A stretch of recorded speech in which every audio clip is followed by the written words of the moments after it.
itong si Casimero versus Martin ay baka round 1 lang daw ang abutin ni Carl James Martin mga idol. So kayo, anong masasabi niyo dito mga idol? Kung sakali maglaban ng dalawa, si Martin at si Casimero, may panalo kayong mangyayari dito kay Carl James Martin, dito kay Casimero mga idol? Dahil ayon sa ating mga boxing fans na kritiko ni Casimero,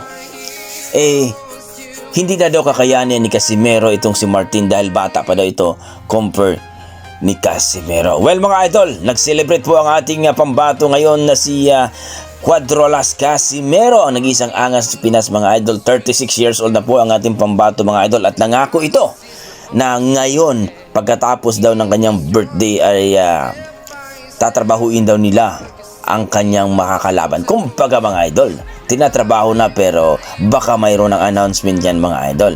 Alam naman natin na si Cuadros Casimero ay may pasabog yan lagi mga idol.